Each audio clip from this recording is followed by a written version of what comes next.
My name is Frank Sriracha Jr., and here we have another user-submitted replay from WWD, who is our pink Protectorate player in the lower right, facing off versus Yoru, who I've casted maybe one or two games of Stormgate for, the upper left as our Protectorate player. Casting along with me, sir, please introduce yourself for the recording. Hi, yeah, this is Soap. I've been working on ZeroSpace for the past 3 years a little bit, and doing a lot of multiplayer design and balance work, and getting to cast games, which I love. So I'm really happy to be here with you. Thanks for having me, Frank. Yeah, of course. Thank you. So I saw some like invisible gunshots happening. What is shooting? Oh no, this is a replay bug. I'm so sad about this. Looks like there he is. There he is. I think every once in a while when a unit gets displaced, it kind of it might happen by jumping or getting knocked around. It disappears a little bit on replays. So Gotcha. Something that's got to be worked on. Hey, no, this replay is obviously not top priority because gameplay is, but it'll get there. Very much like, and that's totally expected for what we've seen so far, and especially at Next Fest. Like, this is pretty sick. I know a lot of people have probably said it, and so I love like weird little details, like how the light reflects off this puddle as you pan across it. It changes.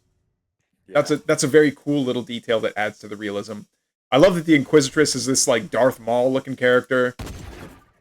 I don't know. There's a lot that I'm really enjoying about this game. And Yoru and WWD, I still am not familiar enough with the game to recognize like builds. Like I said, I've done maybe 3 ladder maps, but I don't think I've ever casted a game on Dune before. These harvesters look really. By the way, the mechs, the harvester and whatever that one big transport is for the Protectorate. Very cool mech design. Yeah, the Strider. Oh, so cool.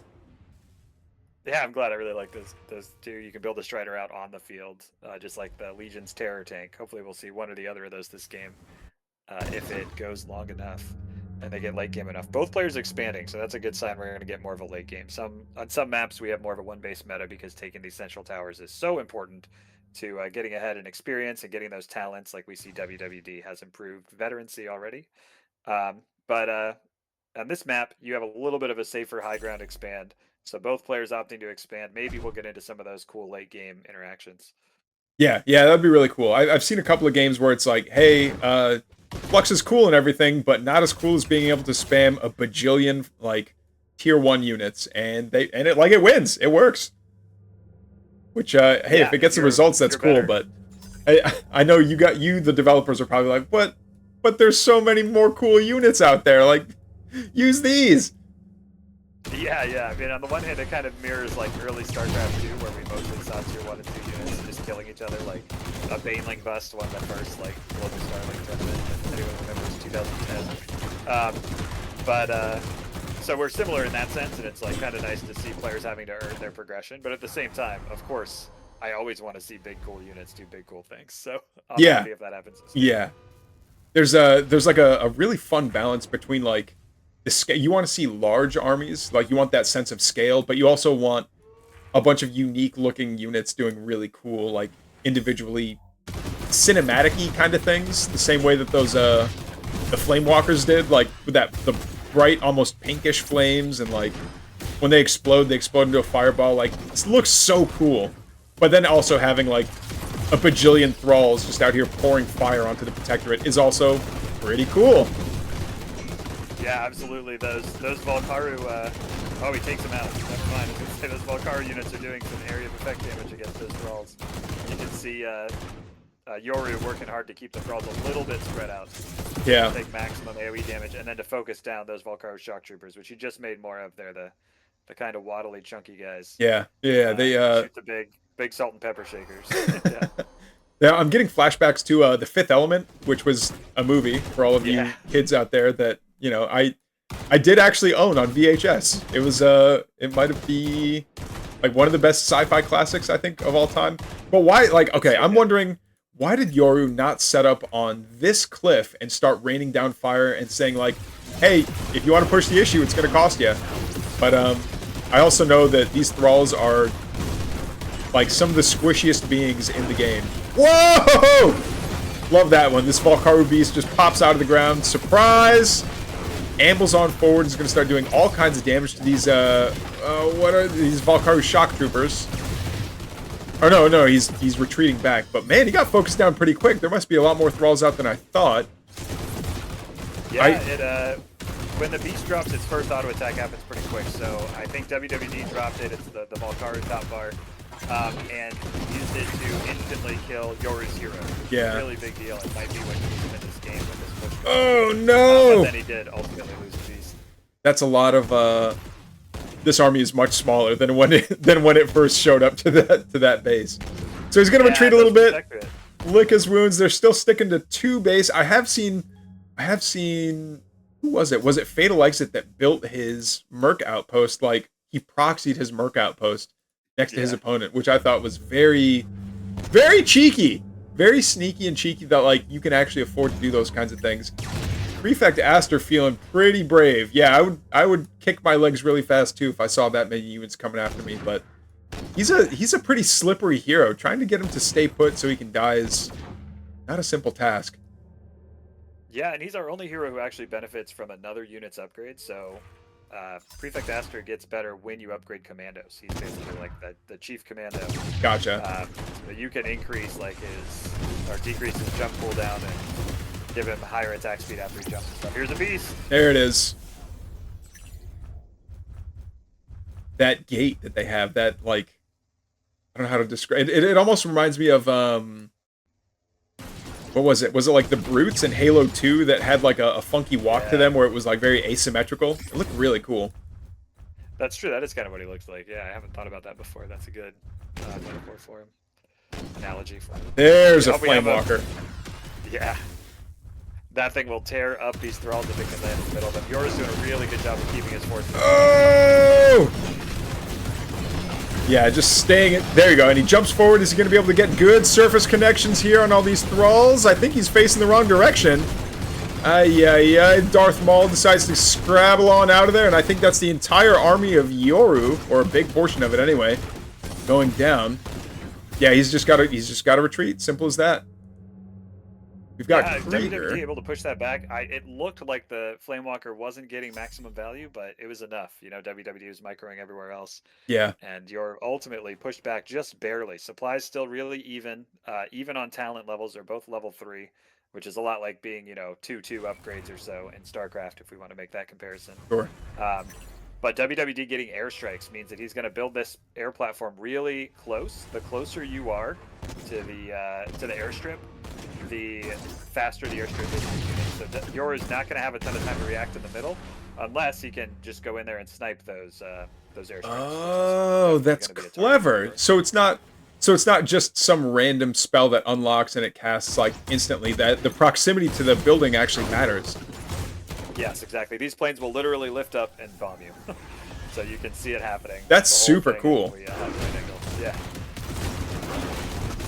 Here we go. And speaking of cool units, yeah, the can flame everything around it, and it has to charge to attack to build up heat to expel that heat again.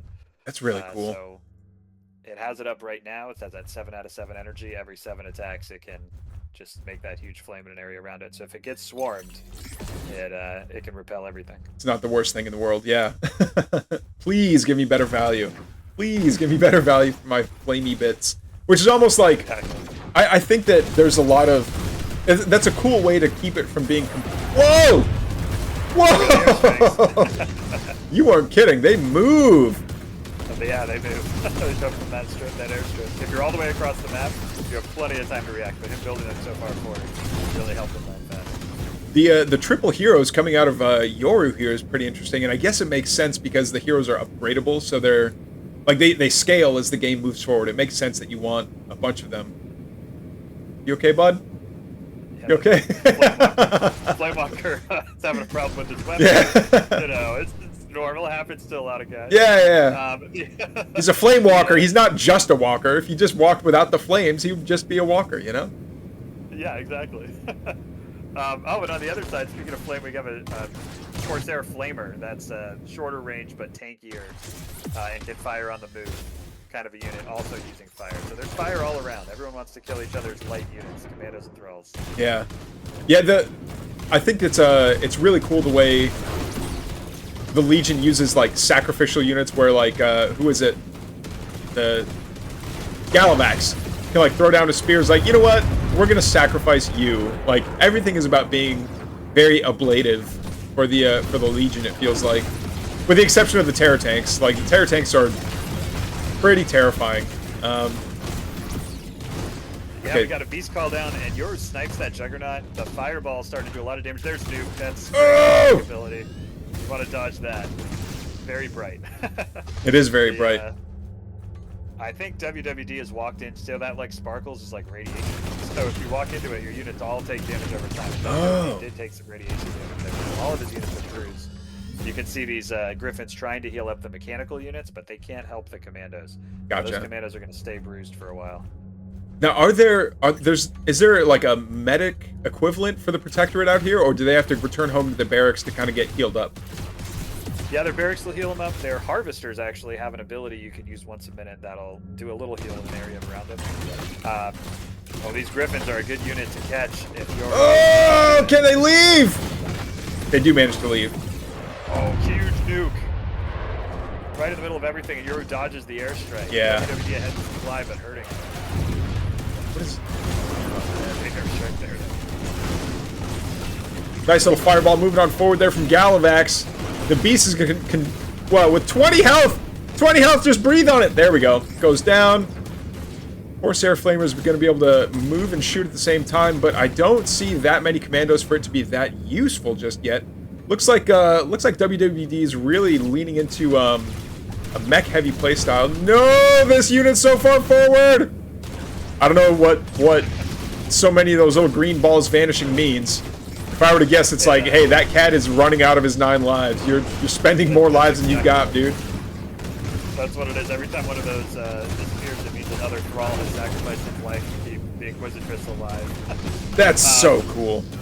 Yeah, it's her like biggest upgrade, and she has a double dash, so she can dash in and back out, dealing damage both ways. But all these mech units are so hard for Yoru to kill. Yoru's wiped out most of the light units with all this. There goes one Juggernaut down. Gonna be tough to push this back. Yeah, another Valkaru Beast pops out. WWD's actually no, they're both even on bases, but yeah, Yoru's behind by 30-ish supply. Yeah, it's a big supply deficit, and Yoru does have the monolith, the tier 5 ultimate top bar ability for the Legion. I haven't seen it come out yet. Maybe he's using it better elsewhere. It looks like it. The monolith seems like super powerful if you stick around for it, but like if I hate to say that like avoiding the monolith is as simple as just avoiding the monolith, but you know, this is in an RTS you have to attack certain points, so putting the monolith in a place where it's like, yep, go ahead, call your airstrikes down on all my thralls. That's just gonna make this a much... There it is! There's the monolith, but it gets picked off pretty instantly.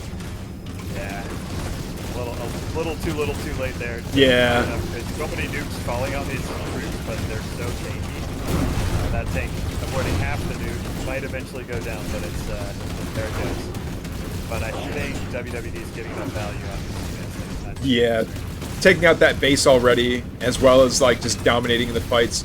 I don't know what options Yoru has as a Legion player right now to take out this many like heavily armored, very tanky units. I guess, what is it? Dark. Oh, there's a Terror Tank, and there it goes. No.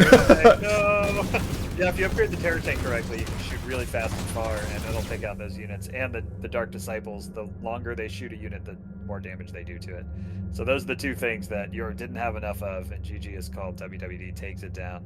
Yeah, GG's, guys. The Dark Disciples, that's the one I was thinking of. And also, the amount of detail, like the little paint chips and stuff that are on all the vehicles, the amount that you can like zoom in on stuff is so cool. Like you could almost, if I click on this unit and if I could angle my camera just right, you could turn this from like, you could almost shift from a third person perspective of like Joe Commando back all the way out to, hey, strategic map, chokes and stuff like that. This is such a like, I think so far this might be one of like the prettiest RTS that I've gotten to play in this like post StarCraft 2 world. It's just very cool looking. Yeah, I'm a big fan of it too. You can see the nuke halfway off over there. Yeah. Just starting to go off. So all those little like early mushroom cloud, all the stuff. Yeah. There's been a lot of love and a lot of It shows. artists. It definitely that have gone shows. into this. So I think if I can brag about what doesn't exist yet, I think the Zol and the Andari are probably the best looking factions still. Protectorate looks really good after its rework, but at least on par with them. And I'm really excited for everyone to see those new factions. Zol and the early Andari. access. Those are mercs, yes? The Andari are mercenaries, and the Zol are our fourth main faction. Robots that combine to make higher tech robots coming out in early access here in July. What? July 20th. That's very very Voltron. I'm excited for it. Yeah. Sick. All right, cool. Well, thank you so much for casting with me, and for everyone else, if you liked this casted game and if you want more, definitely not sneak peeks and information about what's coming out, feel free to like and subscribe. And if you don't want to, that's fine too. See you guys later.